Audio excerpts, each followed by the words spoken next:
चंद्रयान 3 के सक्सेस के बाद सेंट्रल गवर्नमेंट ने चंद्रयान 4 मिशन को मंजूरी दे दी है, जिसकी तैयारी इंडियन स्पेस रिसर्च ऑर्गेनाइजेशन यानी इसरो शुरू कर चुका है। इससे पहले भारत चंद्रमा के साउथ पोल पर सक्सेसफुली लैंड करने वाला पहला देश बन गया है। नमस्कार, मैं सृष्टि स्वागत करती हूं आपका भारतीय न्यूज़ के विशेष कार्यक्रम चर्चा का केंद्र में।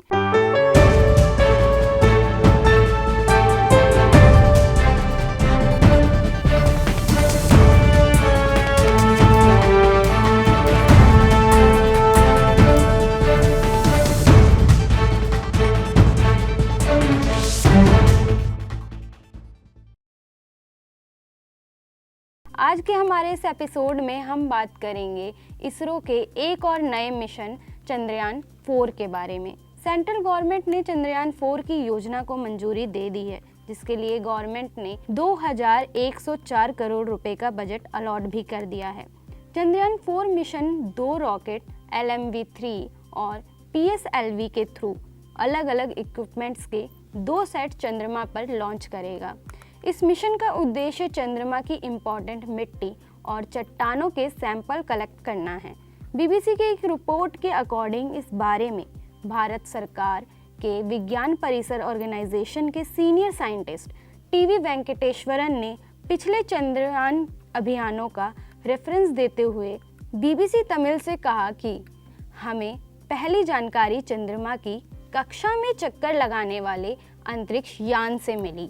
उसके बाद जब हमारे यान चंद्रमा की सतह पर उतरे तो हमने इसकी तुलना हमारे पास पहले से मौजूद जानकारी से की और अपनी समझ को बेहतर बनाया, और हम विस्तृत अध्ययन के अगले चरण के लिए चंद्रमा की मिट्टी और चट्टान के नमूने एकत्र करेंगे। उनका कहना है कि चंद्रमा की सतह के सैंपल्स को कलेक्ट करना भारत के लिए बहुत महत्वपूर्ण है। इसी के साथ यह प्रोजेक्ट भारत को स्पेस रिसर्च की फील्ड में बहुत आगे लेकर जाएगा। इसके अलावा चंद्रमा की खोजबीन करने में कई देशों के वैज्ञानिक जुटे हुए हैं, जिसका एक मेन ऑब्जेक्टिव चंद्रमा की सतह पर जीवन तलाशना भी रहा है।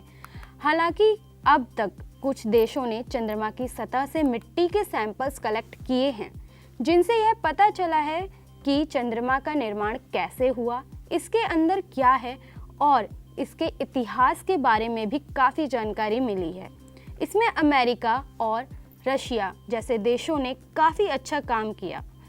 USA ने 1969 से 1972 तक चंद्रमा पर एस्ट्रोनॉट भेजकर मिट्टी के कई सैंपल्स कलेक्ट करे। सोवियत यूनियन ने भी अपने ल्यूना अभियान के माध्यम से चंद्रमा की मिट्टी के सैंपल्स कलेक्ट करे थे, और हाल ही में 2020 में चाइना ने भी चंगई 5 स्पेसशिप के साथ चंद्रमा से मिट्टी के सैंपल्स लिए। तो सिर्फ भारत ही नहीं बल्कि रशिया, जापान जैसे देश भी जल्द ही चंद्रमा से मिट्टी के सैंपल्स लाने की तैयारी कर रहे हैं। अब सवाल ये आता है कि आखिर चंद्रमा की मिट्टी से क्या पता चल सकता है, जिसके लिए इतने सारे देश तैयारी कर रहे हैं। दरअसल पहले से ही एकत्र किए गए चंद्रमा की मिट्टी के सैंपल्स के जरिए चंद्रमा की उम्र और उसकी सतह के अंदर क्या है यह पता चल पाया है। इसके अलावा यह भी पता चला है कि चंद्रमा का निर्माण एक बड़ी टक्कर से हुआ था। इसके पोल एरियाज में पानी जमा हुआ है, और ये सब इंफॉर्मेशन फ्यूचर के स्पेस एक्सप्लोरेशन और रिसर्च के लिए काफ़ी इम्पोर्टेंट है। इससे चंद्रमा पर इंसानों की बसावट और चंद्रमा के बारे में भी अहम जानकारी का पता चलता है, और चंद्रमा पर यूज़फुल मिनरल्स हैं या नहीं, ये सब जानकारी भी हमें चंद्रमा की सतह की मिट्टी से ही पता चल सकती है। इसलिए सभी देश सैंपल्स कलेक्ट करने की तैयारी में हैं। बस अभी 12th खत्म हुई थी और अब आधे से ज्यादा टाइम ये सोचकर निकाल देते हो कि which career to choose. Well, in that case I got you covered. ये वीडियो एंड तक देखना, क्या पता I will just make up your mind. You must have thought of कोई बस ऐसा कोर्स मिल जाए जहाँ अनलिमिटेड जॉब ऑप्शन हो, क्योंकि मैं भी यही सोचती थी। जैसे कि journalist, news anchor, radio jockey, screen writer, video editor, event manager, graphic designer, cinemat, photographer, director, public relation officer, entrepreneur. In fact इन सबसे भी ज्यादा जॉब ऑप्शंस चाहिए। तो just choose BAGMC as your career. BHMC is not just about theory but plenty of practical knowledge too. BHMC as a course आपको provide करता है world की better understanding, meeting और working with people of top notch industry. और सिर्फ यही नहीं, BHMC as a course आपको help करता है to grow personally and professionally too. So what are you waiting for? Choose BHMC क्योंकि इधर आपको मिलेंगी endless possibilities. इसी के साथ अमेरिकन अपोलो मिशन के सैंपल्स के एनालिसिस से पता चलता है कि चंद्रमा की सतह पर मौजूद बेसाल्ट लगभग 3.6 अरब साल पुरानी है। अगर चंद्रयान 3 की बात करें तो चंद्रयान 3 ने चांद की सतह पर उतरकर इतिहास रचा ही है। इसी के साथ चंद्रमा के साउथ पोल पर सक्सेसफुली लैंड करने वाला भारत पहला देश बन चुका है। 14 जुलाई 2023 को दोपहर 2:30 बजे श्रीहरिकोटा से उड़ान भरने वाले चंद्रयान 3 ने अपनी 40 दिन की यात्रा पूरी करी। इसरो ने चंद्रयान 3 के 3 मेन ऑब्जेक्टिव्स डिसाइड करे थे। पहला, चंद्रमा के साउथ पोल पर लैंडर की सॉफ्ट लैंडिंग कराना। दूसरा, चंद्रमा की सतह कहीं जाने वाली रिजोलिथ पर लैंडर को उतारना और घुमाना। तीसरा, लैंडर और रोवर्स से चंद्रमा की सतह पर रिसर्च कराना। इसके अलावा चंद्रयान 2 को 22 जुलाई 2019 को सतीश धवन स्पेस सेंटर श्रीहरिकोटा से लॉन्च किया गया था। इसका भी उद्देश्य चंद्रमा के साउथ पोल पर उतरना था। अगर सब कुछ ठीक रहता तो भारत इस मिशन के साथ पहले ही दुनिया का पहला देश बन जाता जिसका स्पेसशिप चंद्रमा की सतह के साउथ पोल के करीब उतरता। इससे पहले भी अमेरिका, रशिया और चाइना ने चंद्रमा की सतह पर सॉफ्ट लैंडिंग करवाई थी, लेकिन साउथ पोल पर नहीं।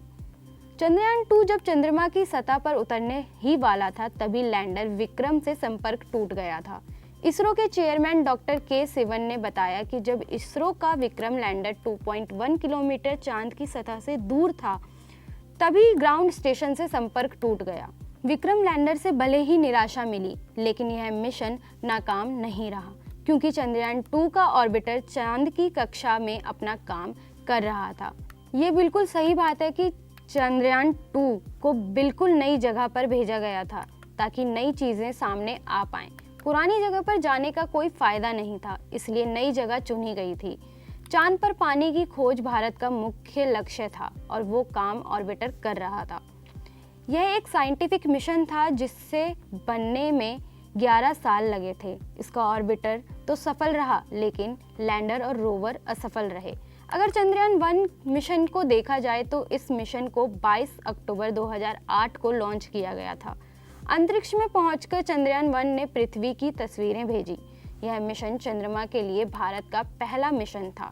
स्पेसशिप चंद्रमा के केमिकल, मिनरल्स और फोटो जियोलॉजिस्ट मैपिंग के लिए चंद्रमा की सतह से 100 किलोमीटर की ऊंचाई पर चंद्रमा के चारों ओर परिक्रमा कर रहा था।